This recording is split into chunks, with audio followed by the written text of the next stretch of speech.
Okay, Conrad, we are live. Let me just put up the banner on the screen. Okay.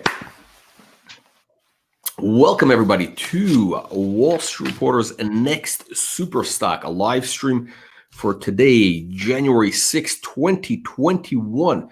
We have with us a returning superstock. Or actually, it's not quite a superstock yet because it's only been up like 7x. We need 100x before it becomes an official superstock. So we have a lot of work to do here. So again, we have ESE Entertainment.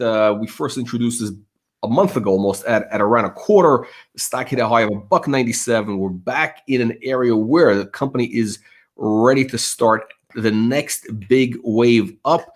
Conrad Wasiela is the CEO. Conrad, welcome back. Thanks, Jack. Love being on the show, and Happy New Year's to you and to all the viewers.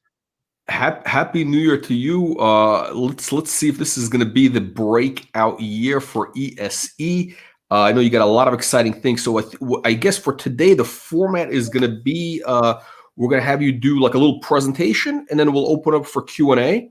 Because I know that you got a lot to talk about. We'll probably have you back maybe in a week from now, because I don't think we'll have time to answer all the questions. But so for anybody that's new tuning into our program, our goal with Wall Street Reporter's Next Superstock live stream is to bring you those companies which we believe have that 10x to 100x upside potential. So these are companies going after multi-billion-dollar market opportunities. They have multiple catalysts in place, and they're at a key inflection point, right at the threshold of that explosive growth. I think watching the presentation, you'll agree that ESE meets those three criteria. So watch the presentation, ask your questions. That's the main thing, is to ask your questions to Conrad, and decide for yourself if ESE is that next superstock. So with that said, Conrad, let me get your slides up and take it away. All right, guys. So I'm Conrad Wasiela, founder and CEO of ESE Entertainment, listed on the TSX.V under symbol ESE, OTC, QB, ENTEF. Recently listed August, and we'll run through some core highlights here. So just quickly, executive summary: we're a world-class esports infrastructure company. Core business lines are technology and gaming franchise as it pertains to technology. We have a digital tournament software, e-commerce, and simulation racing technology. Gaming franchise, we pursue media rights globally and own media rights globally. Professional esports team, and we own and manage leagues. Quick investment highlights here. This is a multi-billion-dollar opportunity, and we have first mover advantage in Europe, and it's still wide open for consolidation. It's a diversified business model, scalable through technology and our gaming franchise. Once again, exceptional market opportunity.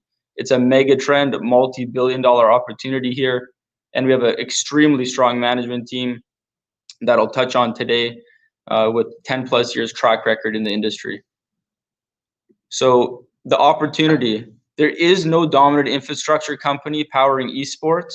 There's fragmented channels, lack of standardization, lack of permanent digital and physical infrastructure, and it's just difficult to manage global broadcasting and advertising channels. So what's the solution? ESE is the solution. A world-class esports infrastructure company where we have software for events and tournaments. We have physical infrastructure and broadcasting capabilities. We have existing global distribution for esports related content, and we're building a huge tier 1 sponsorship partnership program, and we have tier 1 advertising. And we have a growing gaming franchise that includes professional teams, and we're expanding that globally. So recent milestones: we just closed our financing, 3.6 million Canadian, just at the end of the year. Something to note here, guys: all our directors of the company invested personally into this round. Myself, I invested in this round, and also invested for the third time in 2020 and 2021, and we are now recapitalized and positioned for growth. We're very healthy and ready to really explode for 2021. So let's highlight our gaming franchise, Kick. So we completed this acquisition of Kick. It's a gaming franchise that's involved in Apex Legends, Rocket League, League of Legends, FIFA, and the game Assetto Corsa. Those are all our professional teams that we compete in for tournament winning and prize pool winnings. And we also have wholly owned and managed leagues where we generate revenues via setup fees and entry fees. So to build on Kick, we just signed our partnership with Nouve. Nouve is one of the largest payment systems for the betting, gambling, and gaming space globally. And we are partnered with them to power their esports segment. As you can see, there's a nice quote from Philip, the CEO and chairman of Nouve. We have huge plans in place to work collectively to increase revenues, increase profit margins, and build out Nouve's brand as well as Kick's brand globally. And there's no better way to do that than them being our title sponsor. And they're going to be, as you can see in the photo, they're going to be right across our chest this year for all our esports and gaming teams and events. So upcoming growth catalysts. This is where I get absolutely fired up. We've been working day and night diligently over the past 12 months to find and source accretive opportunities throughout Europe and Asia. Our M&A pipeline is stronger than ever, especially positioned now with our share price. We've been receiving phone calls and a lot of interest from other big groups. So there's a lot of synergies and a lot of opportunities popping up, and we are literally deciphering what next opportunity to chase and secure. But more importantly, we want to maintain the mindset of keeping the share structure tight and always keeping in mind the fundamentals of the business, accretive opportunities, share structure, primed for growth. Those are going to be the core focuses of the acquisition targets. Completion of the acquisition of WPG, to build on what I just mentioned.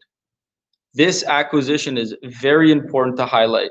What it does is it puts us in a position to work with the largest organization in motorsports in the world, working with the world's largest esports company, and it's going to produce 12.5+ million Canadian in revenues in 2021.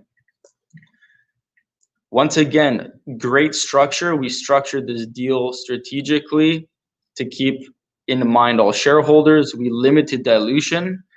And quite frankly, the group that we're dealing with understands the upside, and they're willing to keep the structure tight, limit dilution, because they know we're primed for growth and ready to explode in 2021. And they're willing to come into this, build on the synergistic business that we have and they have, and really take it to the next level. Another key highlight is building out our simulation racing business unit. This is very important for us. As you guys know or don't know, we signed a deal with Porsche last year. We will be working with them again this year in 2021. We have some exciting news in the pipeline that's coming up where you'll see the other motorsport companies that we're working with, and I'm sure you'll be pleasantly surprised. What we realize is there's a massive upside here. It's a great way to expand revenues and build on profit margins. We believe in some cases margins are 30% plus, and we think we could even increase those margins. So we really want to pursue this full steam ahead. And we already have deals in place for Q1, Q2 this year, and we're just going to be pushing and pushing in that sector. And then expand the esports teams and leagues business. So I want to add in the fact that we're always pursuing media rights. So digital media rights, both locally and globally. Those opportunities are primed right now. I brought it up before. It's really a time for consolidation and acquiring these media rights, similarly to 20, 30 years ago. Imagine if you had the opportunity to get NHL or NFL or NBA media rights. I believe it's the same opportunity here for esports, and we're going to be actively pursuing that. I think it's a multi-billion-dollar opportunity in itself. And then we're going to be expanding into new games with our teams. And once again, this will help us expand revenue from our teams and our technology platform. Comparables. This always gets me excited. ESE, we're still a ground floor opportunity. You look at the comparables, you see the score at 725 million market cap. You see EGLX at 460 million market cap.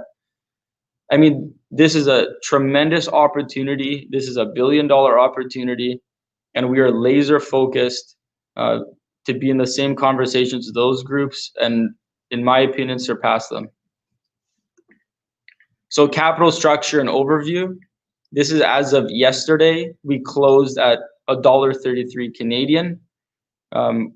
Once again, 50 million market cap, huge upside. We're primed to grow and really take off in 2021. Insider holdings roughly 50%. Shares out is 38.6 million. Once again, guys, very tight structure and primed for growth. And we're going to keep it that way through our entire plan for 2021. So I think that's about it, guys. For now, I would love to do some Q&A and get Jack back on and just kind of highlight what we just spoke about and talk about this great opportunity. Okay. Conrad, can you hear me? Yeah, I can hear you. Oh, okay, perfect. Yeah, we got a new mic, so just always got to check. Last night it wasn't working. You're always evolving, getting better every year. I need to keep up with ESE. Speaking of which, Conrad, what's the you keep mentioning the the motorsports organization like a couple of times. Like who is this? You said it's the largest in the world. Are you talking about Indy 500, Formula 1? Who are you working with? Unfortunately, I can't release that, but the viewers are smart. Do a little bit of research. The world's largest motorsport company is easy to find online. Okay. Is it run by like a short guy in London? I don't know, but they don't partner with anybody. Let's put it that way. And to even be considered for that opportunity is tremendous. And we're going to be doing it in 2021. So don't wait. This is something that we're going to be doing. Okay, let's jump into some questions. This is actually an interesting question. Ulrich is asking, are you planning to list on the Frankfurt Exchange? Yeah, we considered it, but we'll see.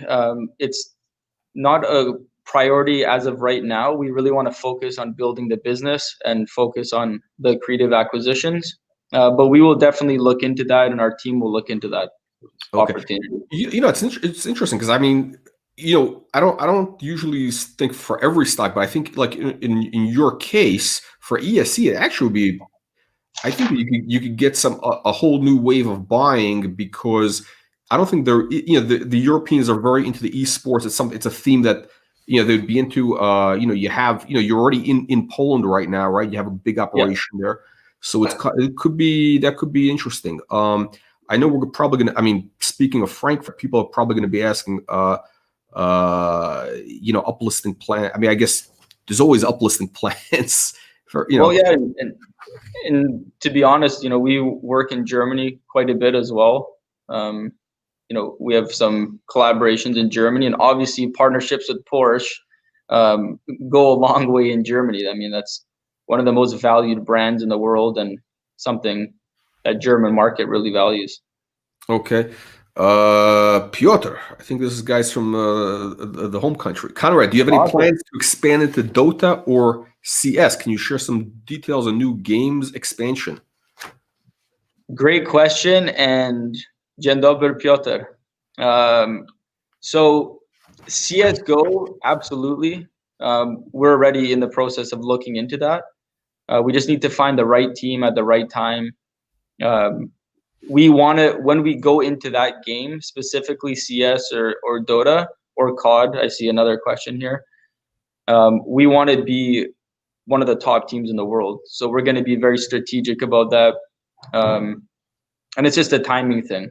It's inevitable, but it's something we definitely want to do, and we're going to pursue someone that's top 25 in the world for sure. Okay. What do you have any plans to acquire other esports teams? That's not really a core focus for us. We have a phenomenal team, an entire ecosystem with Kick. If you research Kick a little bit, it's really interesting. They've been in the industry for 20 plus years. Pedro, the CEO, he's actually built world champions in CSGO. You know, his former players started G2 Esports. His background speaks for itself. The guy's a living legend, and we're glad to have him. And we kind of lean towards him to, you know, to kind of expand or push into different sectors. A lot of people talking about McLaren. Are you doing anything with McLaren? Ironically, we are actually. We did some stuff with McLaren in 2020, but would love to do more of them in 2021. That's for sure. Okay, so we got Daniel saying that. So it seems like the motorsports is like a big theme or a big part of, you know, your focus at the moment there. Yeah, no, it is, and it's a tremendous opportunity. I mentioned the margins. It's phenomenal, 30+% margins on our activations and deals that we do with the motorsport companies. And quite frankly, they all want to enter the space. You know, how do you engage with the new generation, Gen X, and promote new cars and promote, you know, that entire kind of generation to what they're doing next? It's just, they have to do it, right? They have to be involved with esports and gaming and that entire ecosystem. And we're actually going to pursue, you know, a lot of different deals with different automotive companies. I would love to work with Tesla. Elon, if you're listening, we want to do something with you, man. Let's go. David is asking, this is actually a very interesting question. Because yeah, so what are you most excited about for 21? Like what is going to be the big theme of 2021? I know we're only a month into it, but what is, you know? Revenue. I am hyper focused on revenue. I'm a broken record. Revenue and fundamentals, that's what's going to get us to $1 billion market cap.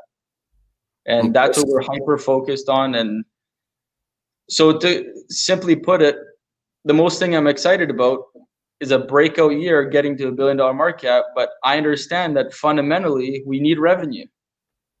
So let's hammer the revenue. We're bringing in 12.5+ million anticipated from our acquisition with WPG. We want to scale that fast. That's what's going to get us to everywhere that I need to get. So let's focus on fundamentals of the business. Let's keep it tight, and that's going to get all my goals covered. Okay. So Andreas is asking, so when will ESE hit 100 million in revenue? You're gonna have a 12 plus, you know, whatever it is, run rate shortly. Yeah.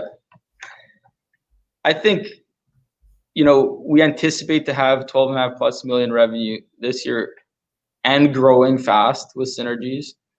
You know, we could use 100 million as a goal, but we don't have a timeline on that. But our goal is revenue, and absolutely we do want to hit 100 million, but I can't give you the answer to that, when that will be. Okay. Let's see. Okay, media rights. Question about media rights, the esports. So I don't know, is it Jack or Jack?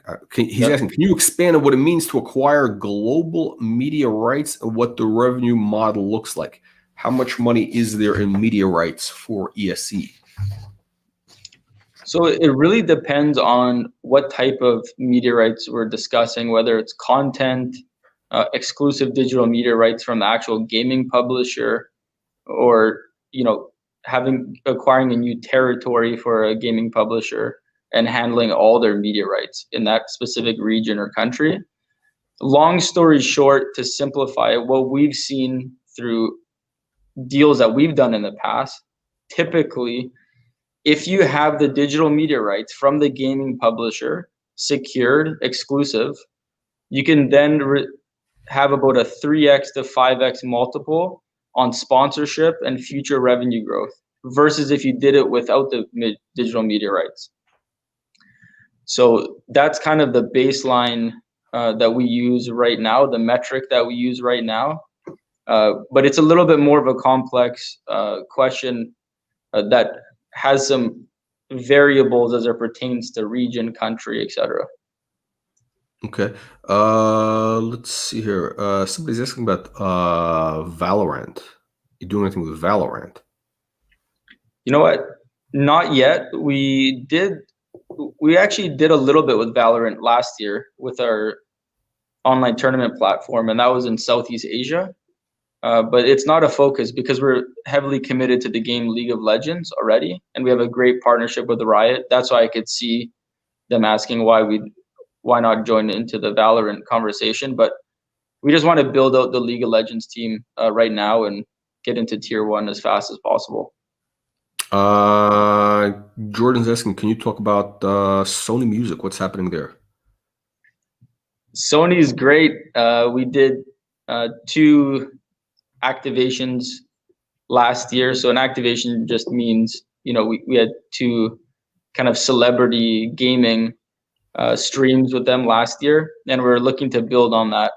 But it was really cool. Our last one we did with Elias Pettersson of the Vancouver Canucks. So he's an NHL superstar, with some of the Sony music stars as well, some hip hop artists. And I think we're going to be doing a lot more of that in the future. Okay. Andrews is asking, I guess maybe he wants you to clarify, like, you have multiple revenue streams. So, maybe I think we need to have a slide next time which just lists all the different revenue streams, because it's not just one thing. So is it winning sponsorships winning, is label, give us the whole list. Yeah, I mean, so as it pertains to Kick, there's digital media rights, right? The professional esports team. So when you have the professional esports teams, you have winnings from tournaments, you have sponsorship deals, you have live streaming as well, you have e-commerce sales, so you sell merchandise and swag. And then we're actually stepping in with Nouve a little bit into the fintech payment side as well. And there's going to be some kind of, programs that we have in place with them to increase revenues as well. So it's multi-tiered, and there's tremendous opportunities to grow revenues, in several different segments there. Okay. Okay. So Dean is asking, who's your biggest competitor in the industry? I think, and what are you doing? Okay. So I guess, I think we should bring up, I don't think we even talked about it this time, is, the valuation of esports teams, the upside in that market. Because I think that's one of the, because again, you have right now, I think inside of ESE, you really have, I always like companies which have multiple shots on goal. They have multiple catalysts for creating value. So just the esports team can have really tremendous value. So can you actually talk about that? Give us some comps, and that kind of leads me backwards. Back up. How many shares are outstanding now after the financing? What's going to be the fully diluted now? Well, after the financing and after the acquisition, we anticipate, to stay roughly under 50 million shares outstanding. So remember, that's including the financing and the acquisition.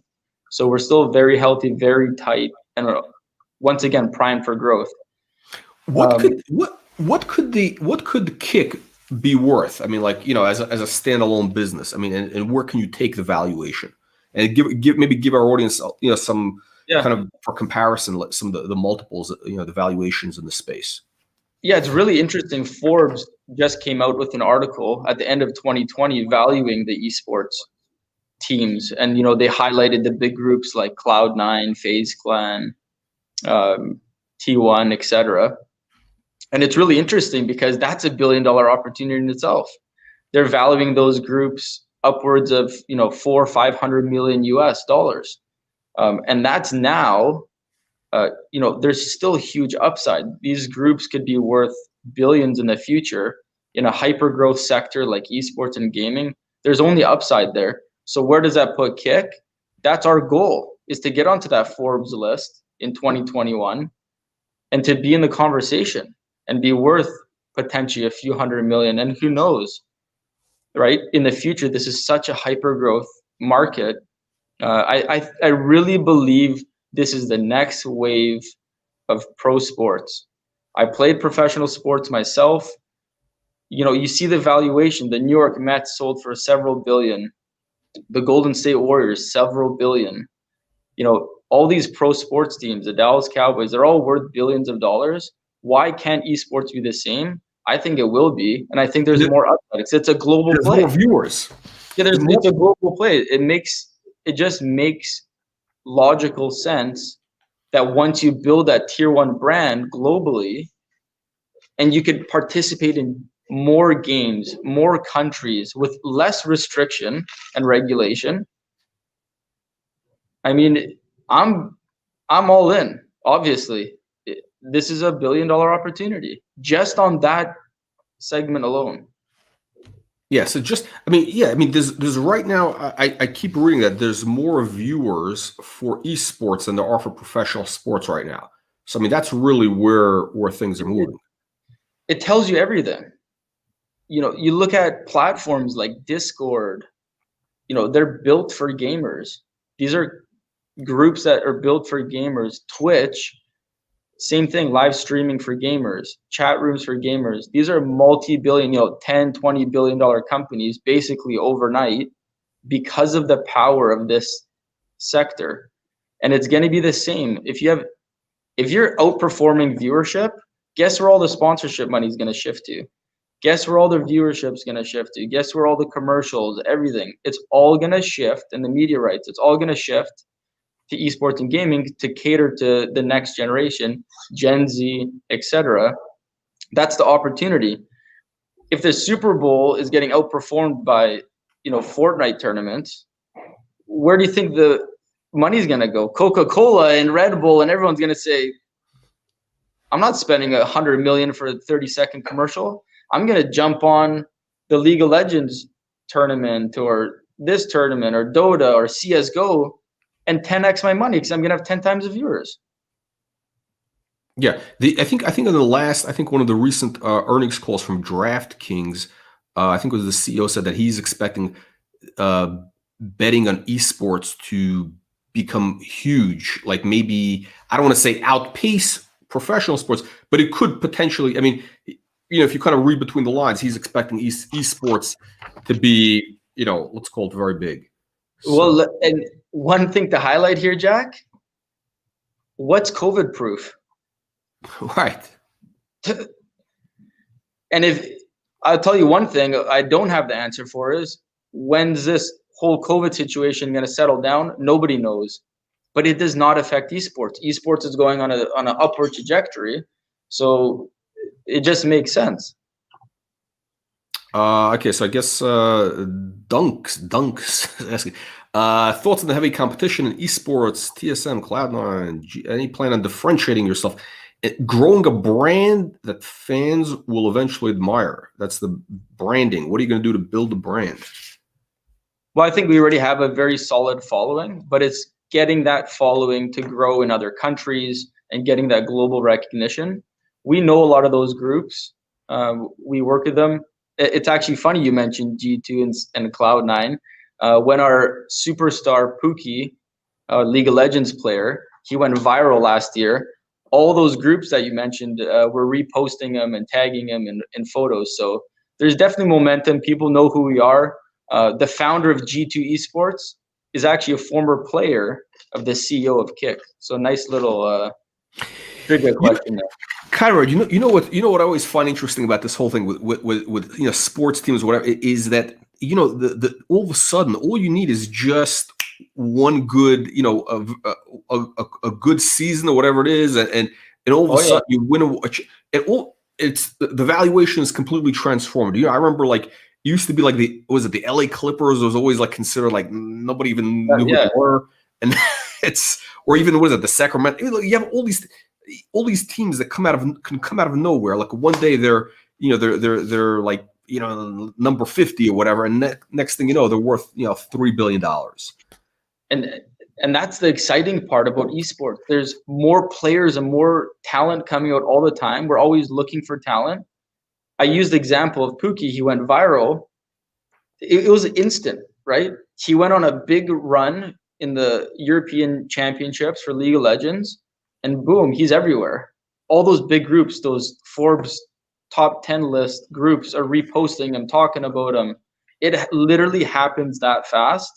And I think being in the position for that to happen is the most important thing. And we've created that. We have the infrastructure now. We have the team in place. Now we could leverage those opportunities. So when we do go viral again, or we do find a superstar player, you're on a rocket ship. Like you said, you can become the next big thing. Yeah, I mean it's there's a lot of optionality in this space you're in. So I mean it's one of these things where like again it could be like literally overnight this thing could be worth $1 billion. Why not? I mean you have esports teams. So okay, so I want to kind of wrap up. We're running running a little bit out of time. I'm gonna have you back on I think maybe probably in the next 10 days. I think we're gonna have you back. We're gonna have for like extended Q&A, but you mentioned, M&A, you have an M&A pipeline. So can you kind of talk about like what kind of companies, are you talking to? What kind of companies are approaching you right now? Like what, maybe, you want to give us a hint, like what areas they're in? Maybe size of revenues, if you can talk about that. I don't know if you can. Yeah, we could definitely highlight that. I think the core focus, once again, is accretive, generating big revenues. And we want to really hyper focus on technology this time around. I think it's really important because that's where the scale is going to happen. And I mentioned, COVID and et cetera. We want to be COVID proof. We want to be in the hyper growth phase. So we want only accretive acquisitions. I think 10 plus million Canadian revenues is kind of a nice baseline. But we want bigger stuff. We want to go big. If something makes sense, maybe we'll roll up a couple and create even more revenue. But we want to. This is the year, 2021. We're not messing around. None of our staff took holidays. I didn't take any time off. I've been grinding the whole time. We start our season for Kick in 2 weeks. We're getting through due diligence and finalizing definitive agreements with acquisitions as we speak. We're not messing around. We're going big. We want to focus on tech, accretive, and big revenues. Okay. Yeah. So I mean, right now, once you have this acquisition closed, you're going to have 12 million plus run rate. So the company's actually the valuation is only what are you trading 5 times revenues roughly. It's still very reasonable for a high for a high growth company, especially in this space. So it's actually you could almost say you're undervalued right now. Well, yeah. I mean, I think you answered your own question there. I think Dalen is asking how much cash do you have on hand now after the financing, and how will you be deploying it? So as I mentioned, we just recapitalized, so we closed our financing at 3.6 million, but we actually have more than that in the till, roughly around 3.8 million Canadian currently. Okay. So just a few more questions here. Okay, so Dunk's asking thoughts on esports LAN events coming back after COVID. Any plans to approach this massive opportunity? Fans definitely looking forward to attending events. I join you in that. I would love to go to a live event again, and our team and fans are itching to get back to those events. Absolutely. The great thing about our team is, and if you look at our, corporate team, our directors in Europe, they're actually traditionally from, that tournament background. So when those things do turn on, that's going to be like a cherry on top of the cake. a nice revenue boost for us, and we'll turn that on immediately. We have the infrastructure in place from A to Z for live tournaments. So, man, would I be excited to get back into that? Absolutely, because it's just going to boost revenues, and it's another $1 billion opportunity that's going to be right in our laps. Okay, no, it's this is again, multiple shots on goal. Okay, kind of. Okay, so I'm gonna wrap it up. Just two things. What kind of again, we're just starting the 21 right now. What kind of news flow can we expect in this coming quarter? Like what major milestones can we look forward to? Big news. Once again, closing the definitive agreement, securing those big revenues on the books, pursuing these accretive acquisitions and getting new LOIs signed and showing how active we are and how fast we move and closing deals. And then news as it pertains to partnerships, we already have stuff in the pipeline. It's coming. So you guys will see that when I'm on the show next. We'll definitely be discussing some more news. That's for sure. Okay. Conrad, last question, our favorite question here at the Wall Street Reporter. You know what it is probably already. Top 3 reasons why investors should consider ESE right now. Number 1, you have to understand this is a multi-billion-dollar opportunity. Do not wait. It's happening right now. And we're in the thick of it, in the biggest market, Europe and Asia. Number 2, we're primed. This is a ground floor opportunity to get into ESE right before it really takes off. 2021 is our year, and we're going big. Number 3, everything's in place. The infrastructure is in place. We created this business to create a core foundation where the infrastructure is rock solid, because you know what that means? It's go time. So now we just turn on the gas, 2021, execute the plan, and we're off to the races. Excellent. Okay. Conrad, on that note, I want to thank you, and we look forward to hearing more from ESE in the coming days, maybe. Not even weeks, maybe the days. Like I said, we always got news. It's coming. Conrad, thank you very much. Likewise. Thanks, guys. Have a great day. Okay, let's get ready for our next presenter. All right, we got VSBY coming up. Great things happening with ESE. That stock is up big time, as is VSBY. So we have a winning day here, a winning day today. Let me just pull this up. I'm going to bring on Jay in a second.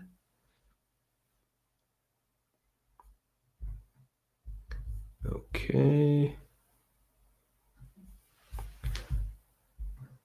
Jay. Good day, Jack. How are you? Great. How are you doing? Doing well, thank you. Okay, excellent. Let me just get this set up for you right here. Okay, Jay, you see this? This is our new banner here, 100 baggers only. So like it. You got, we're just, we're just getting started right here. Okay. You speak it shall become reality, right? Exactly. We like to think big here. Okay, so let me just see what we have. We got a lot of people coming into the audience right here. Okay, so for anybody that's just tuning in, welcome to Wall Street Reporter's next Super Stock live stream for January 6, 2021. We're back with VSBLTY Groupe, VSBY, and the CSE. Jay Hutton, the CEO. Jay, welcome back. Thank you, Jack. Good to see you again. Happy New Year. Jay, Happy New Year to you. The stock is moving up very strongly today. I think, as we mentioned earlier, you debuted, what is it, at 18, 20 cents, whatever it was, a few months ago? Yeah. Well, with Wall Street Reporter, right. That's about right. Yeah. So we're at 83 cents today. So it's only 400% increase. And, our goal is 10x to 100x upside. We're looking for those companies which have, the big market opportunities, multiple catalysts, a key inflection point. So that is what's happening with VSBY right now. I think the market's kind of waking up just in the last month, and that's what I want to focus on today. You had three key partnerships that you announced in December, and the last one right before Christmas. I don't think people really quite understood the last one, because maybe now they're kind of understanding. So maybe you could, we'll go into all the details, because I think things are starting to move as people see the size of the opportunity and execution here. Right. Here's what I want to ask you. Can you kind of give us, to start off with, a snapshot of VSBY, both sides, the retail side, the marketing side, the security side, and then I want to really focus on the big partnerships, which is really very significant. Sure. The quick overview on the company's focus and technology, and then perhaps a quick review on those three releases that you mentioned, and I'll try and do my best to contextualize them in terms of meaningful events to the company. First of all, the company's technology and vision. So we sit astride two marketplaces that have ridiculous compound growth rates, 10 to 15% compound growth rates, both of them, representing their current status in multiple billions of size and growing rapidly. Retail and security. We are, in the essence of us, we are a computer vision company. We teach computers how to interpret, report, and understand what they see. We do this for retail, and we do this for security. And in some cases, we overlap. As you can imagine, retail has security requirements. In retail, I'm looking for the movements of persons, just in terms of physical movement geographically within a store, but I'm also looking for things like age and gender and sentiment. You might ask yourself, why are you looking for those things? The store is becoming widely recognized as a very attractive area to deliver brand messaging. Why? Because at the point of sale, I'm getting shopper geeky for a moment, but at the point of sale, you are at a place where you can buy that which is being promoted to you. So digital platforms, along with computer vision measurement, and the reason why those two are coupled is because delivering a message is one thing. Measuring the effectiveness of that message is another thing entirely. And what drives brands to spend is that measurement piece, because otherwise it's a fire and forget scenario. On the security side of the business, we teach computers and software to recognize things of meaning in the security context in video streams.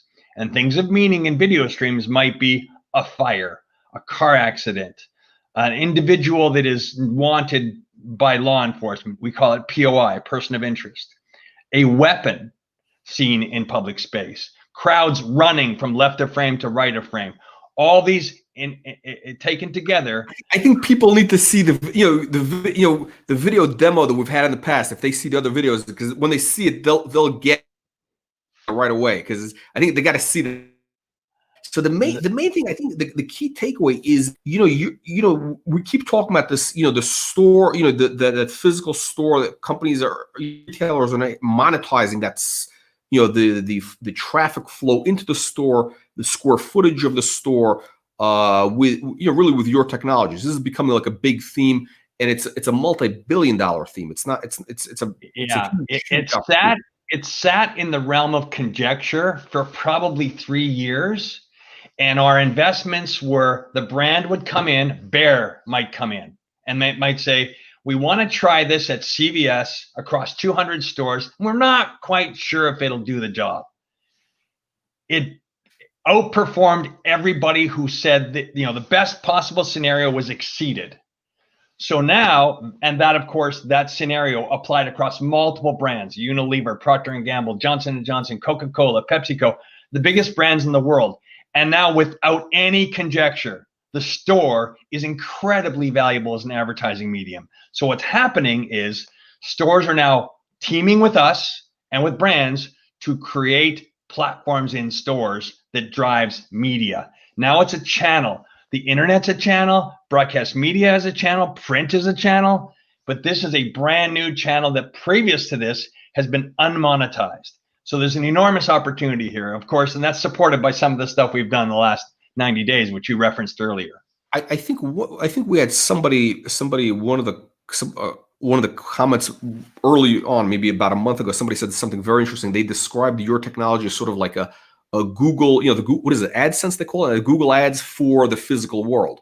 Because basically what your technology does is, somebody's walking, in a store past the, I don't know, that, and you show that demo of the glass front, the displays, what is it, the frozen, the ice cream thing, the ice cream, the social, and as they're passing by, you can basically your visual display shows them the ads, and it does a personalized personalized ad depending on the demographic. So if it's a female 18 to 35, they give them one product. Male 20 to 50, whatever, they give them whatever, Molson, whatever it is.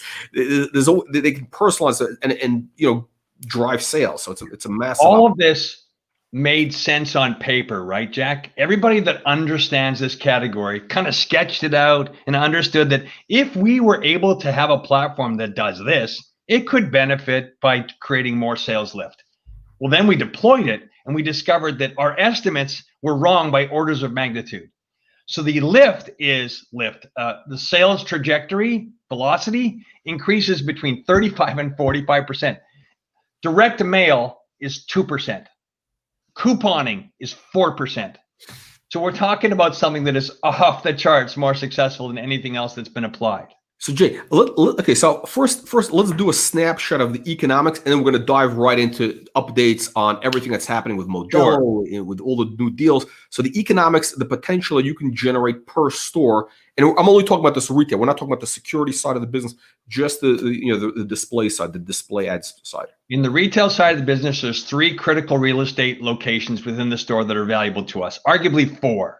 At entrance, you might see a kiosk format. Think of a standard LCD sign that's going to show general advertising. What we see is commonly we see the inserts, the coupon inserts are displayed at that location. So that's one monetization component. The other is at shelf in the aisle. It might be what they call a category takeover. All the coffees, and we're going to light up the aisle into digital format, and so we're going to drive impressions because of that. The end cap, which is the end of an aisle. It's the highest frequency because of the volume of people that pass by end of aisle. It is a very high value area, but the highest value area in the store is the cooler and freezer. Why? Because it's the largest physical real estate. It's 47 to 55 inches high, and it is a destination location. We go in and we go buy beer. We were going to buy beer, and you're going to the cooler to do that, and everything else is, you don't see it. You just go there. So the idea of driving that platform as a principal message medium is awesome. Perfect. Exactly what we need to do. Economics are, we charge a SaaS fee for the digital display component, which is one module. We call it Vision Capture in the visibility world. The second one is Data Capture, which is all the audience measurement. This is what allows the brand to validate what's going on. And then the third is security. If the customer is interested in a loss prevention, maybe there's a bad guy that comes into the store every Friday and he steals beer. We've got our cameras looking for him proactively. That's a POI application. Each of the applications, Vision Capture, Data Capture, and Vector, which is the loss prevention piece, are sold independently, separately as software as a service. We charge between $20 and $30 per month per module. And activations per retail, you won't see anything that's less than 10 to 15 in grocery. In convenience store, you might see 1 or 2 activations. And so all you're really doing is you're adding those modules by the number of placements in the store to get your unit economics. Okay, so I think we talked about some of the numbers which were very impressive, like per store dollar amount per store per month, because it's essentially your SaaS business, so it's monthly recurring revenue. And you mentioned some numbers, and because I think you mentioned, who was it, CVS or whoever would be deploying, but I'm thinking, like, could it be broken down like on a per square foot basis? So if a store is 5,000 square feet, like you make there's enormous variability, like there is in any new category where you see some brands diving in a little and some brands diving in a lot. There's a lot of variability. But in grocery, as an example, where you're looking at the average footprint of a grocery in the US is 40,000 square feet, 35 to 40,000 square feet, with 175 1,000 different SKUs, different products in that grocery. So typically, we could see revenues in a typical deployment of about $5,000 to $7,000 per store just in licensing. And that's multiple brands, multiple activation types in a single grocery store. In convenience, where the footprint is smaller and the number of activations are smaller, you'll see less. So you might see 1 or 2 activations in convenience. Cooler, as I said before, is high value real estate. So you'll see a lot of that, and you'll see standalone digital display as well. So our deployment in Mexico, as we'll talk about in just a moment, is a single deployment initially in phase 1, going to 2 deployments after year 1. The second deployment methodology is cooler, as we talked about before.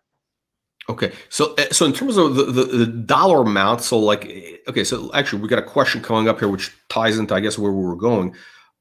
This is one of your big partnerships that you announced. Yeah. So perhaps the most exciting deal I've done in my career. It is a significant deal for us. We're super excited about it.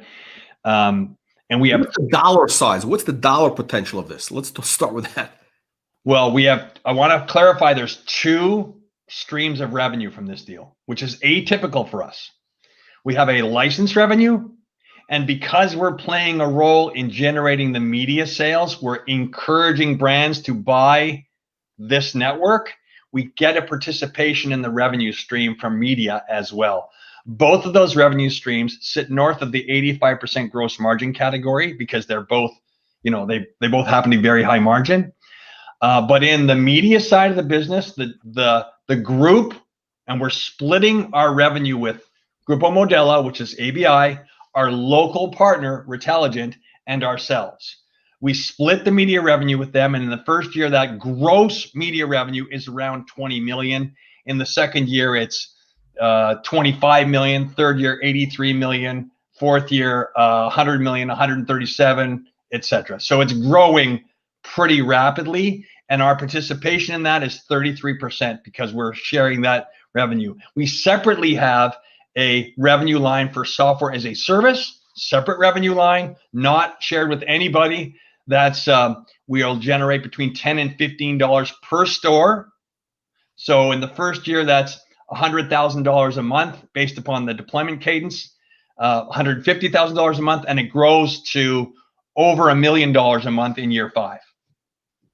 Okay, and okay, so this is just one deal. This is like just one. It's a huge deal, but it's one deal. Yeah, it's just one. Yeah, and it's like, and this is just the one region. Right. Well, what's happened because of we announced the letter of intent with ABI in late November, it has really crystallized the language that we're having, or the conversations we're having with key partners. We've been contacted by 2 of the largest ad agencies in the world. In fact, the largest, who want to build this in other countries with us. I'm not projecting that that's the kind of thing we're going to do. Who knows? We have the exploration that we're engaging in right now. But the point I'm trying to make is it's catapulted visibility from the also-rans to now the guys that are building the largest digital network in the Western Hemisphere, which puts us in a brand new set of conversations, obviously. Okay, so I mean, really, you're kind of like, the opportunity here really is like you could be like the essentially the Google ads of the physical world. I mean, in other words, it lets brands target people in the physical store at the point of where they're buying stuff, drive sales, and you also have that security component, which we could which we talked about a little bit, and it's a land grab. It's a land grab right now. So every retailer is going to find partners or ecosystems that they'll participate in, and that'll be driven by brand decisions and retailer decisions. And we're right there in the mix of those conversations right now with one of the largest iconic brands in the world. So for us, it's a real great opportunity. Okay, so in terms of dollar size, I mean, we talk about let's the dollar size. What's let's say you have a few more of these deals just in Latin America. Like what could you be generating in revenues? From your cut of these deals. Let's call it it might take 2 years before everything is really fully deployed. In the 2-year horizon, visibility slice of the ABI Grupo Modelo Latin America project is something in the neighborhood of $35 to $40 million. Just that one deal. Just that one deal. Just that one deal. Okay, so It's a enormous deal, just to put it into context. But that one deal, and someone asked the question earlier that I saw I didn't address yet, which is, where are you in deployment? We're deploying right now. We're underway. It's being done. This is a done deal. This is happening. Yeah, we're going to have 1,500 stores live by the end of Q1 and 10,000 stores live by the end of the year. So we're going, and we're going fast. I've never dealt with a very large company like ABI who are acting and behaving like small company. And it's odd for me because I've never seen that before. They're not slow as you expect them to be. They're not analysis paralysis as you often see them behave as. They're moving very, very rapidly. They're feeling the competitive pressure. They want to be first. There's enormous mission critical objectives that the company's achieving by deploying this network, and they're moving incredibly quickly. Okay. So this is actually pretty significant. So just to clarify, because again, whenever we're dealing in the micro cap world, it's companies, they have announcements. This is, there's just audience knows. This is actually happening right now. Things being deployed. We're gonna see essentially 1,500 stores in the first quarter, 10,000 this year, just with this deal. When are the numbers gonna show up in the financials? When are these revenues gonna be reflected?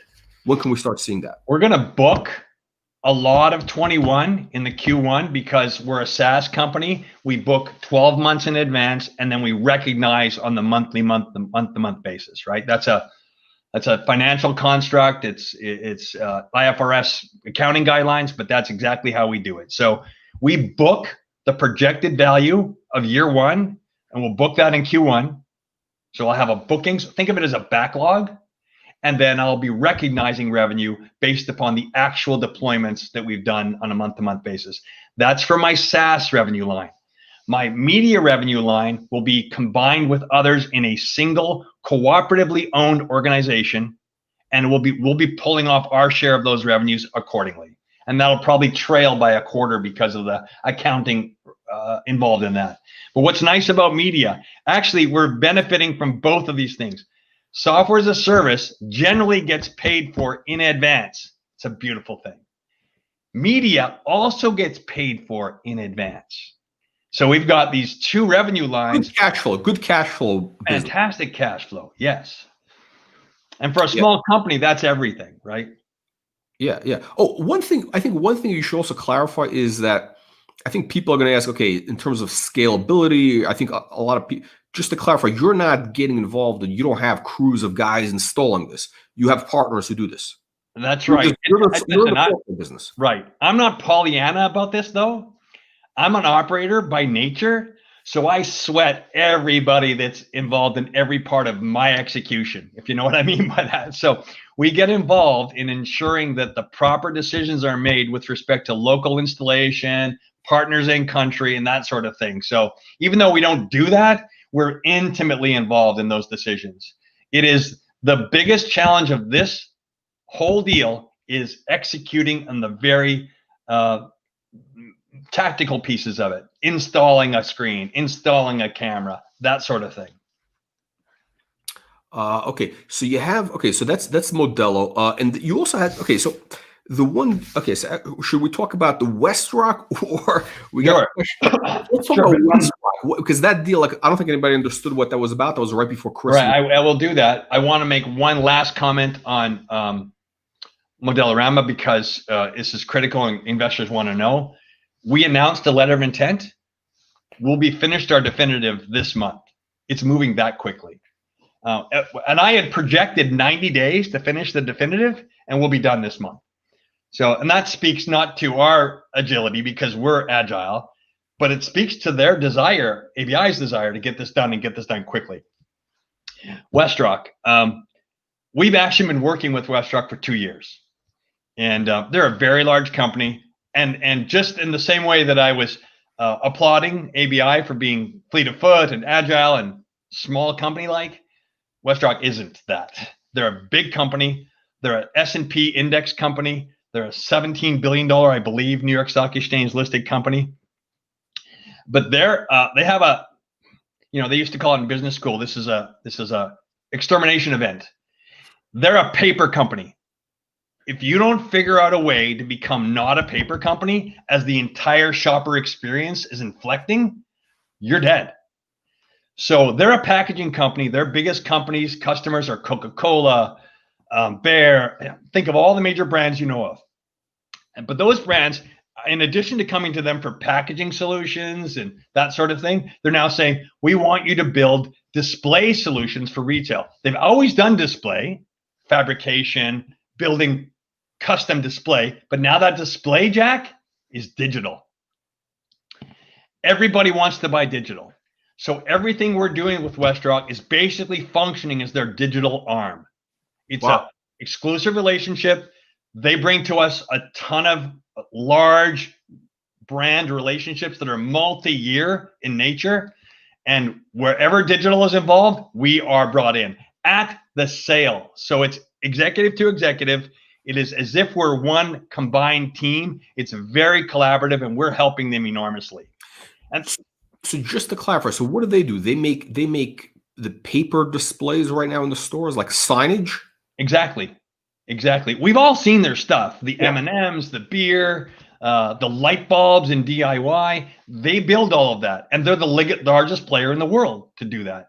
But you can imagine the M&Ms guy might go to Westrock and say, last year you built for me this passive corrugated aluminum display, and now this year I want you to build digital into it. That's exactly the dialogue that's going on. We did a deployment with Westrock with Claritin at CVS. Bear's one of their brands is Claritin. They have dozens and dozens of brands, but one of them is Claritin. And that was deployed at CVS. And that was Westrock helping us to do that. So, the dialogue was once, hey, we've done passive non-digital displays. We're now going to pivot to digital displays. So in addition to doing digital, which it attracts shoppers and engages shoppers, we're measuring the entire experience. So we give data to the customer, the brand customer, in a way that nobody ever has before. And a passive display made out of aluminum could never do, if you know what I mean. So that's okay. So they're bringing you in now. How is this deal working? What are the economics? Is it like a partnership, or is like how does it work? We view them as a reseller. It's a simple wholesale retail relationship. So we sell our solutions to Westrock. They package them within theirs, and off it goes to the customer. Now it's not like we take our hands off and off to you. As I said before, I'm an operator, so I sweat the small stuff. We spend time ensuring that it's optimized, and a paper company could never do that, right? Okay, so basically, so these guys, which they're in every retailer in the world, basically putting in these paper displays, or the old world, old school, and now they're going. This is the digital transfer. So for the digital transformation initiative, they are turning to VSBY. Right. If you believe that the store is going to become a media channel, and you believe those that are best positioned to take advantage of that are the people that have been there before, like these guys, Westrock, then it's a reasonable bet. Okay. That's the reason why we align with them. Okay, so that's pretty impressive, because I mean, like, it seems like right now we're kind of at an inflection point. Once this starts, kind of gaining traction with just a few of the bigger stores, like let's say CVS or whatever, it's just going to go crazy, and the world is going to look like Blade Runner, signs and. When we won the Westrock business, the reason I believe we won it, and some of this comes from their feedback and some of it comes from our own assessment of it, is that we, Visibility, bring to Westrock subject matter expertise. We have agency within our company. We speak and think shopper marketing. We're also a software company. So we bring this expertise that allows them to advance their customer through the selling process more successfully than they could do themselves. So we're not just a software company, even though that's critical to what we are. We help them close business. And the best way to build enduring partnerships is to help them achieve their objectives. And that's what we're doing. Okay. So Jay, what's the number of shares outstanding right now? What's the market cap right About 145. Market cap is a shade over a 100 million CAD. 100 Canadian. Yeah. Okay, so I'm thinking like this company, right? And somebody made a comment that they're making boxes for Amazon. You know, They do. I can confirm that that's true. They do. Yeah. Okay, so big company like that. I mean, why wouldn't they just buy VSBY? I mean, because they know the world is going digital. I mean, why won't they just give you I don't know, a couple $100 million and you go away? Well, because that's not an option we've made available to them. Number one, you know what, man, we're just day one in this journey. Yeah, where our objective is, $500 million to $1 billion market cap, and we believe that's a very realistic objective. Call me crazy, but that's my objective. And to get out of Dodge, how much market? What's the potential? Oh, it's easily $1 billion potential. Think of the ABI deal alone, and attached to that the multiples that you would normally attach to a SaaS company. It's significant. So 10x. So basically, the stock could be 10x from here. It could be a $10 stock. You see in the US 10x to 20x on multiple on SaaS companies all the time. Yeah.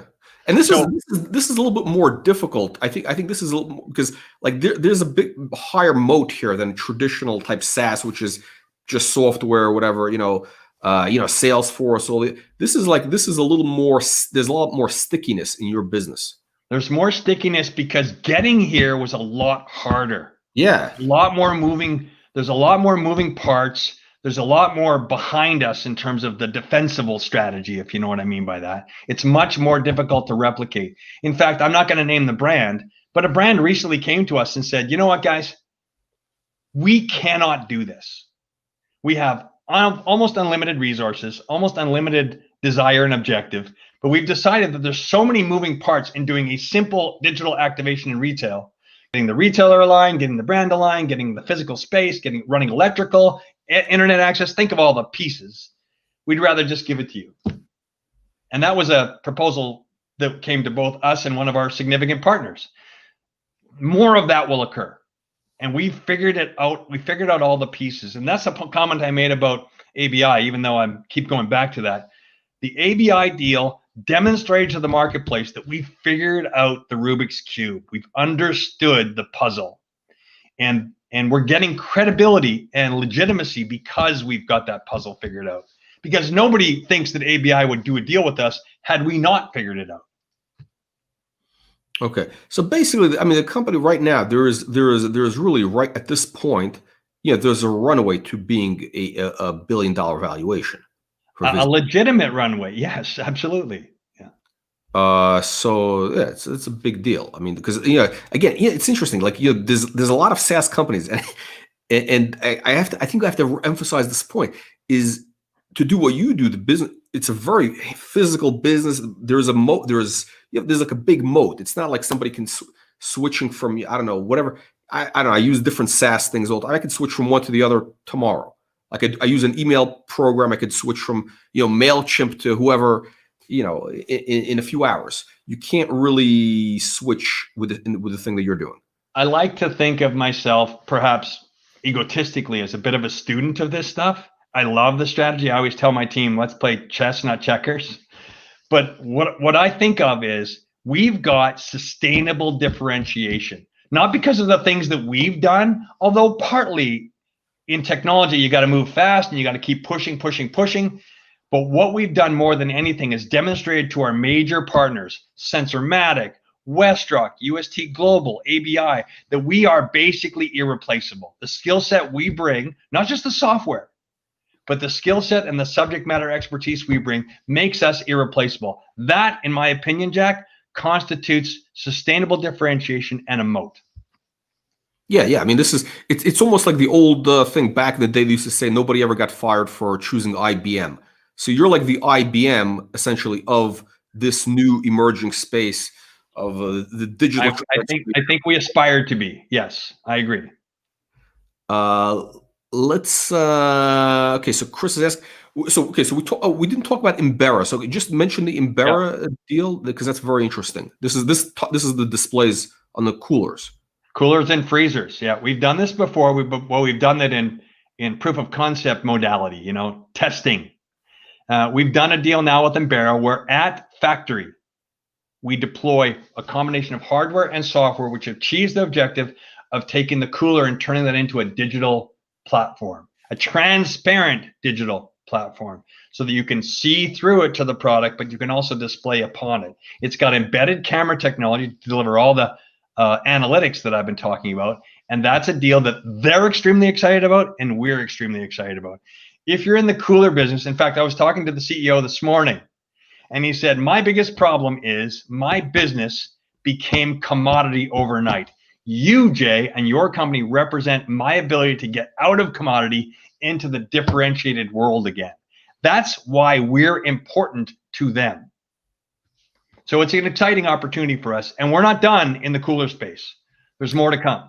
One thing is, I think one thing you mentioned, which I, is I guess it's kind of obvious.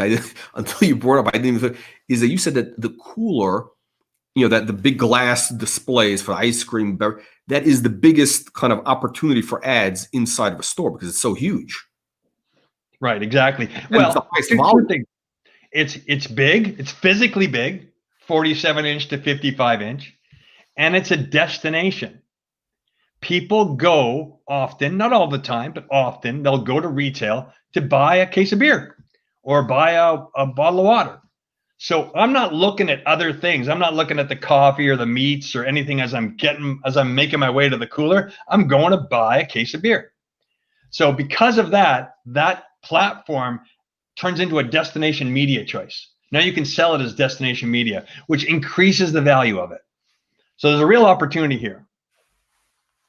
Let me catch up to some of the questions, audience questions here. Okay, so Tony's saying, do you have any discussions with these Loblaws, Walmart, like anybody like that? I'll be honest with you, even though I'm a proud Canadian and a patriot, we only have what I would call advanced conversations with one Canadian retailer, and it's not in the grocery space. It's in the DIY space. So expect that to sort of percolate up in the next 30 days or so.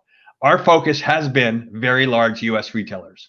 And one of them on the list is deploying a component of our product coming up in the end of the first quarter, and others are part of the conversation. Interesting that we are taking brand-led conversations at the moment. And let me make sure I'm clear on what that is.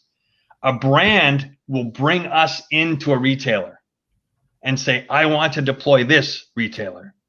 And now that conversation is pivoting to, okay, retailer, now VSBLTY is talking directly to the retailer about creating media spaces in retail.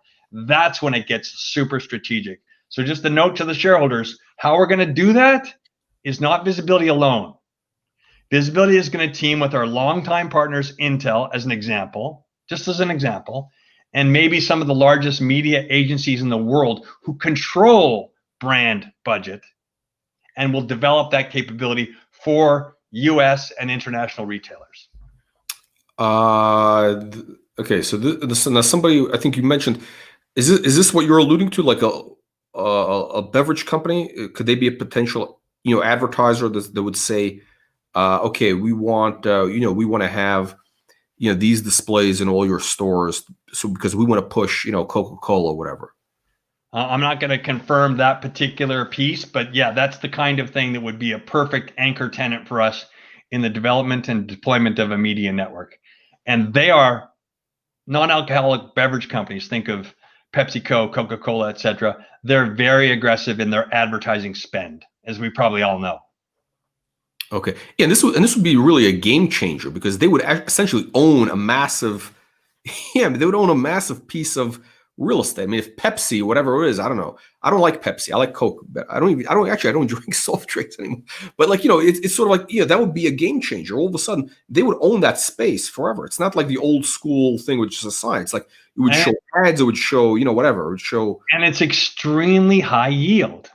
If I, as Pepsi, owned 1/10 of the Modelorama network, as an example, and I can expect 35 to 45% sales velocity, well, it's a game changer. It's a significant opportunity for them, because we're selling that space for very attractive price points, and it has the efficacy of being measured and conducting or contributing to sales lift.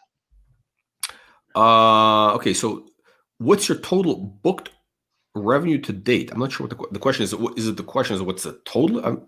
I think that's a backlog question. Okay. So speaking, as I mentioned earlier, about the accounting rules that govern us, we're IFRS, which means that we have to follow those guidelines, which means we speak about our business in two principal buckets: booked revenue, the composite value of the contracts in-house, and recognized revenue, the amount of money that's recognized on a day-to-day or month-to-month basis.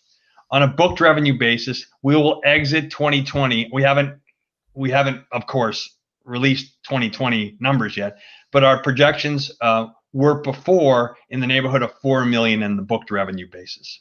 And on, just to take that forward, in 2021, that booked revenue number will climb to 15 to 20 million, almost without worry or concern. That much is now pretty much put to bed.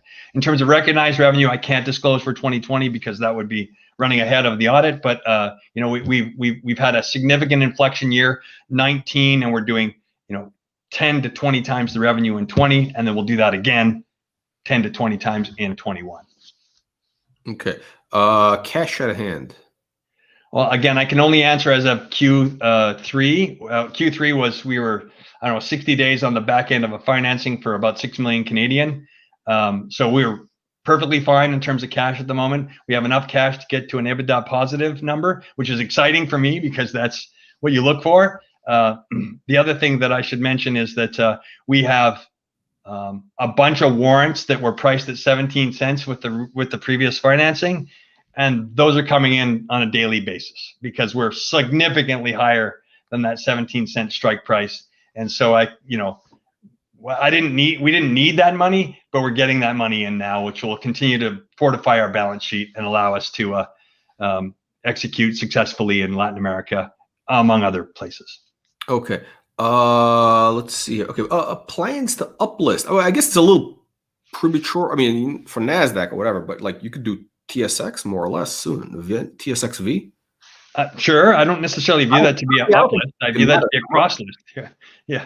That, my goal, my next target, my eyes are on NASDAQ small. Okay. And the ILR there is $4 a share, amongst other things.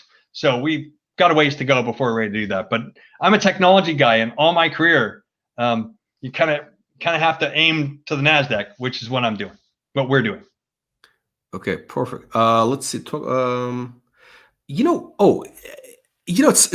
some of the I think some of the biggest opportunities are like things which we haven't even talked about. Is the data part? Can you just talk about it for a minute, because I think it's people's eyes might glaze over, but this is like a massive opportunity. This is like people's eyes do glaze over. It's funny you should say that because it is so sort of under the radar. The value of the data is almost nothing when your deployment endpoints are 1,000. But the value of the data when your deployment endpoints are 100,000 is ridiculous. For example, the data will be able to inform us. Let's say we're fast forward a couple of years, we're 75,000 stores in Mexico and Latin America. I can tell you the sales velocity by gender of a specific beverage, time of day, day of week, well, AB, so Coke versus Pepsi, I'm just making it up, in Guadalajara versus Panama City. And that's incredibly valuable data to any CPG that's looking to optimize their marketing spend. And there's no other place in the planet where you can get that kind of data, with one exception. Nielsen charges PepsiCo $10 million a year for Nielsen data. But here's the problem, Jack, and this is the industry, this is not a secret. I was going to say it's an industry secret, but it's not. Everyone knows that data comes so far after the fact that it's useless. So look for those big companies like IRR and Nielsen to be terrified of what the IoT world is going to deliver in terms of real-time data, because it's a threat to them for sure. Yeah, it's very interesting because you have multiple. I mean, once you're in these stores, you're making money, from the displays. You can sell that data. this data is that, I mean, that business alone is a multi-billion-dollar opportunity, because now, like Coca-Cola or whoever, they could see, okay, on a Tuesday, let's change up the ads based on every, we can. It becomes like Google. It becomes like the Google ads, the digital. Right. Remember, we're measuring sentiment. Yeah. So if you launch a Monster drink an energy drink that's targeted to 25-year-old males, like that's what you would do, right? It's an energy drink, and you discover that 25-year-old males are ignoring the display, you got to refit, you got to retrofit, and so we can do that in real time. Before, it used to be you spend $1 million in the creative, you deploy the technology, you deploy the point of sale display, and you discover 6 months later that it's not doing the job.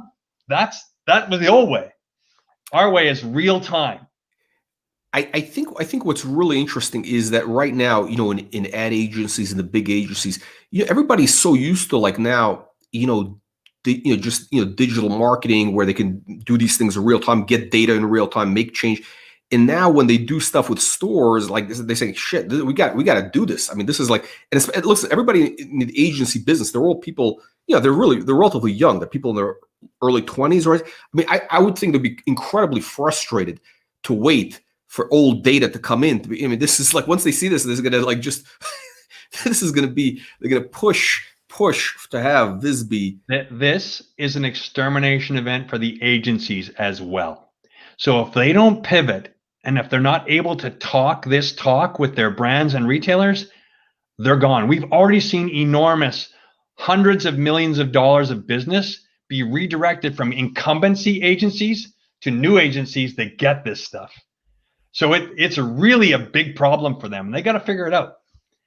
They will figure it out. They generally don't have a problem when they're required to do something quick. But we're seeing this right now. It's happening right now. Okay. Oh, look at this. We got a $5 super chat here. This is Yave Cole is asking, next VSBY earnings date. April 30 is our statutory requirement. So it'll be out by then. Okay. But there'll be so much happening with the company between now and then that, as long as it grows, everyone will be happy, because the point is, in the first 4 months of this year, real significant traction on the revenue front and on the partnership front and on the deployment front. Okay. Look at this. Jay, you got to come back here. We're getting these Skippy 62A. By the way, Jay, do you know this guy, actually, because I saw this guy popped up as a subscriber. Do you know this guy has 2 million, like I think 1 million or 2 million subscribers on YouTube? Wow. Really? He does. I think maybe that's why he can afford a $10 tip. He can afford $10. Yeah, he's like a professional eater, competitive eater, some crazy thing. Really? So we got Jay. We bring you a celebrity order. This is not wonderful. Only the best for you. Let's Thank see. you. We got. Let's catch up to some couple of questions here. Oh, here we go. Interesting. What's the strategy behind the early traction occurring in Latin America versus North? I guess is you're getting a lot more traction in Latin America than North America. Why is that? Really, it's very interesting. It requires a little bit of self-reflection. We've been really privileged to find a brand that is also a retailer. And I don't want to make it too complex, but that's the first thing I said to ABI. You guys are a brand with 550 discrete brands under the umbrella. Think of Bud Light and all these brands. But you're also a retailer. You also own 9,000 convenience stores. Well, they're basically liquor stores, but they sell liquor, beer, and a bunch of other things. And so to find that unicorn that's both a brand and a retailer is very unique, because oftentimes we're telling a story that is brand-centric or retailer-centric, but rarely the two together. Because they're both a retailer and a brand, they get it, and they get it quickly, which means that their motivation to move quickly, as I mentioned a couple times before, is enhanced by their knowledge of what's happening in each of the categories. So why Latin America? Because we had this opportunity with one company that really gets it. It's not the only thing. Look for us to do something in the retail space big in the US in the first quarter of this year, because we're going to do more of that. Partly because we're getting this spillover effect of having lined up a big brand and everybody pays attention to that. So we're getting some benefit from that. Not only in the retailer space, I should mention, but also in the alliance space with large agency. Okay, so apparently Skippy, they're saying he may have a big connection with Pepsi. I think he ate a lot of gummy bears. He has a connection with I don't know. Jay, do you know this guy? I don't know. I don't. I'm sorry. We've never had a communication. So I'm too old for the influencer category, I'm afraid. Let's see. We got competition. Well, yeah, a lot of people are. Oh, we got a bunch of variations on the question of who is your competitor. Well, we have different competitors, right? And I know that sounds like a bit of a dodge, but we have 3 discrete modules. We have visual display, we have data analytics, computer vision informing anonymously about what's happening in front of it, and security, which is all of the stuff that computer vision delivers, but without the anonymity, right? So it's person of interest, it's all those pieces. So in each of the discrete areas, we have competition, but nobody doing all 3. And the reason why that's important, going back, if I could, to the Modelorama deal, is that particular customer consumes module 1, visual display, module 2, data capture, and because it's Mexico, they're also deploying the security piece. So it's a unique composite of capabilities that we offer and none of our competitors offer. I'm not foolish enough, I've been all around long enough to know that we could be emulated in that regard. But more and more as time passes by, we continue to push the envelope on our technology, which I haven't talked about at all. We continue to do more on our development, which not just maintains the gap we have, but I think that it lengthens the gap we have over our competitors. Okay. Yeah. So no, it's very interesting. We didn't even talk about the security aspect today. Do you want to talk about a little bit about the security module, how that works? Because among the milestones we expect to be talking about in Q1 is the expansion of our capabilities into critical infrastructure protection. Remember, we're computer vision. So anything a camera can see, it can interpret from context point of view. So we have a place where people aren't supposed to be. It's a no-go zone. If someone goes in there, I can alert. If someone crashes the fence of an outside infrastructure, if that happens, I can alert. If a car is in a compound that shouldn't be there, I can alert. Think of 1,000 different applications that the camera can autonomously inform on, as opposed to relying upon an operator to do that. Critical infrastructure protection is the next domain for us, and we'll start to see more in that regard this quarter. Also, really excited about some of the momentum we have in the schools category. There's 2 new laws that have come into effect in this quarter: Kerry's Law and Baum's law. And both of them connect to elements of security in schools and to allow for real-time alerting in the event of active shooter or various types of events. Our weapons recognition capability slides right into that application very nicely. So we're talking to a bunch of providers of those solutions for schools and look for us to expand into that offering very quickly. Both of those are security. So people ask me all the time, which of the 2 legs of the stool is likely to outperform the other in 2021? And frankly, at this point, I can't tell you. I think retail is going to be crazy in terms of its velocity, but security is not going to be far behind. No, we haven't even talked about the security that much because it's not as big in the U.S. I mean, the whole the U.S. is not quite on, but outside of the U.S. it's. We took a break in the U.S. We took a break in the U.S. because of all of the surrounding ecosystem issues and politics, but elsewhere in the world, it's going full steam ahead.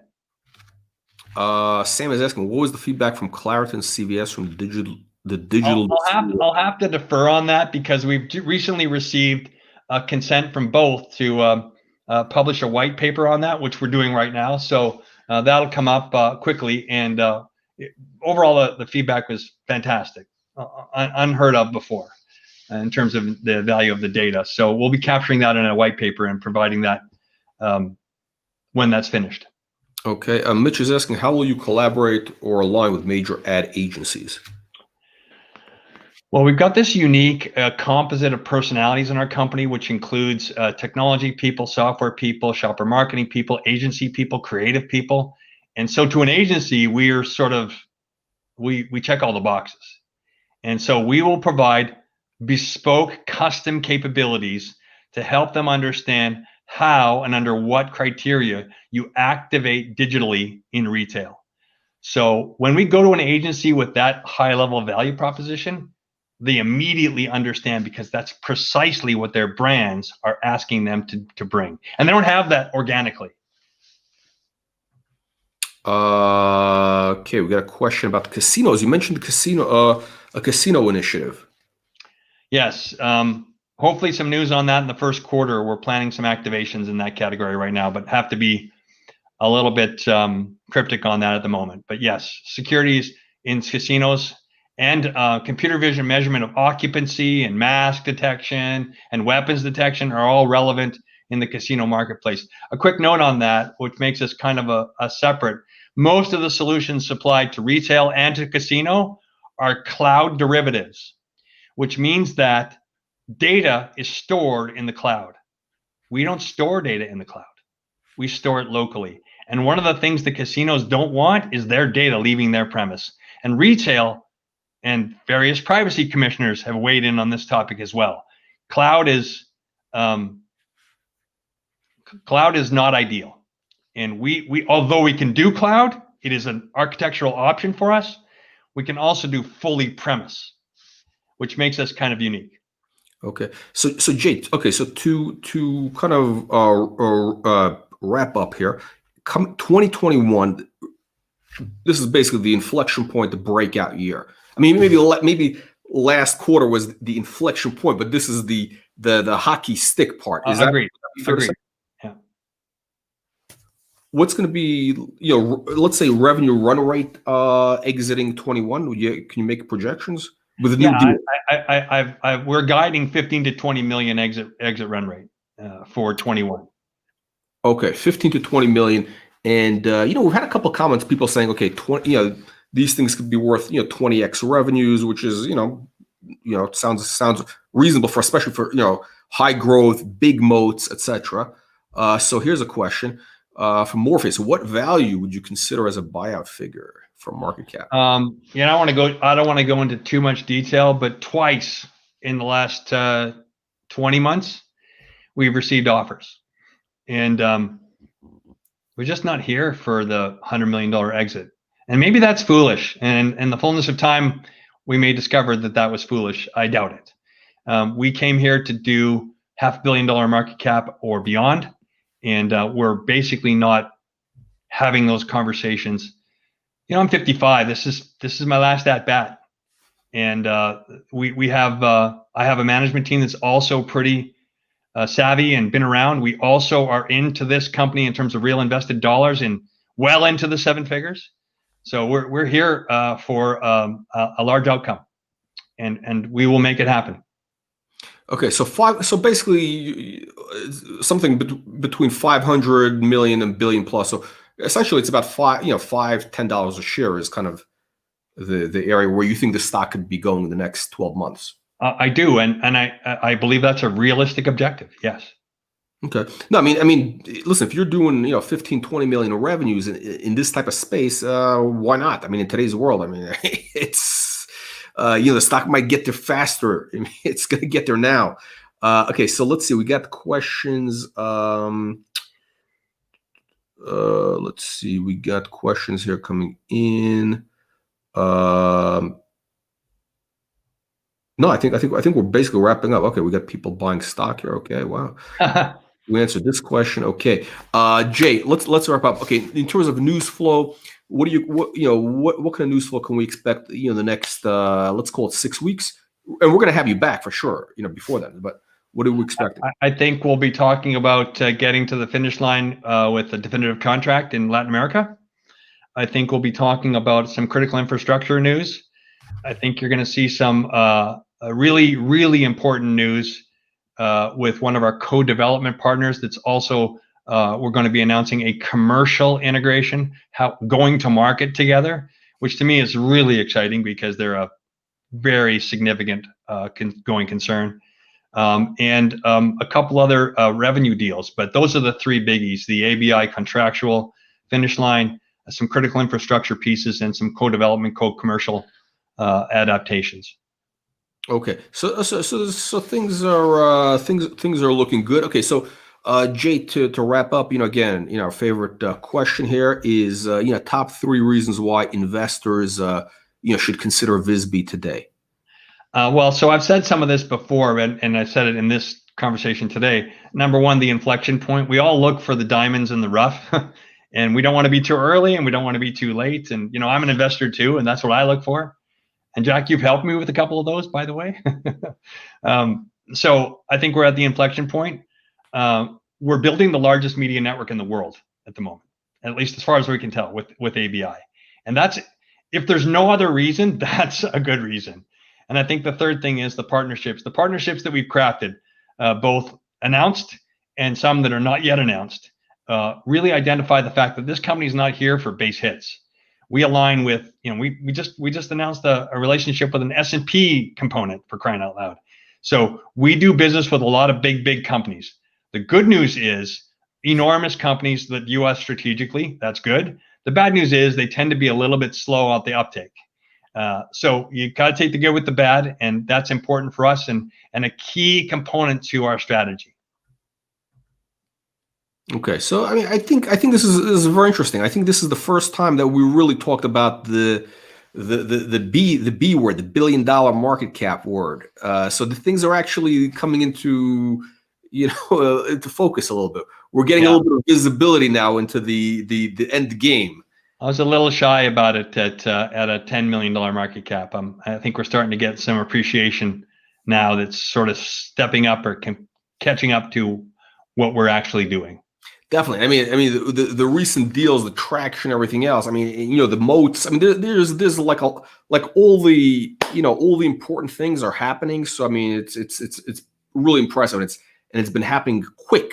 There's been an acceleration. There's a pace. Doesn't feel quick, but the strategy is beginning to deploy, and that is rewarding to me. Yeah. Okay, Jay, thank you again. Thank you, everybody. Thank you for watching, and we'll see you on the next live stream. Thank you.